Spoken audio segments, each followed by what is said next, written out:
राज्यातील व आपल्या भागातील नवनवीन बातम्या पाहण्यासाठी लोकशाही महाराष्ट्र न्यूज चॅनलला लाईक करा, सबस्क्राईब करा आणि शेअर करायला विसरू नका। कोल्हापूर क्लस्टरमधील सांगोला येथे दिनांक 5 ऑक्टोबर 2024 सांगोला येथे आदर्श बालक प्राथमिक शाळा येथे 16 शाळेतील 16 शिक्षक प्रथम क्रिएटिव्हिटी क्लबच्या प्रशिक्षणासाठी उपस्थित होते।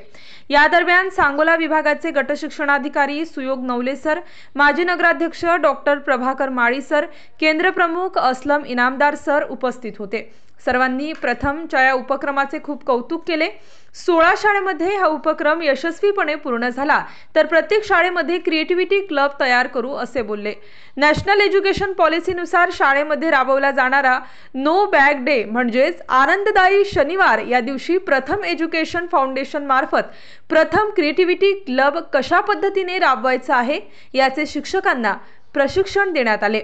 यावेळी मुलांच्या मध्ये असलेले सुप्त गुण तसेच मुलांमध्ये संभाषण, सहयोग, क्रिएटिव्हिटी व प्रॉब्लेम कसे सोडवायचे या 4 गोष्टींना अनुसरून मुलांच्या अगी असलेल्या गुणांना कसा वाव द्यावा याची माहिती व प्रशिक्षण देण्यात आले। 5वी ते 8वी वर्गातील मुलांना विज्ञान, कला, गणित, संगीत, कोडिंग, पर्यावरण व आरोग्य या गोष्टींमधून मुलांना सहभागी करून त्यांना काही प्रोजेक्ट दिले जातील। उत्कृष्ट पद्धतीने प्रोजेक्ट सादर केलेल्या मोजक्या विद्यार्थ्यांना कॅम्पला भेट देण्याची संधी मिळेल।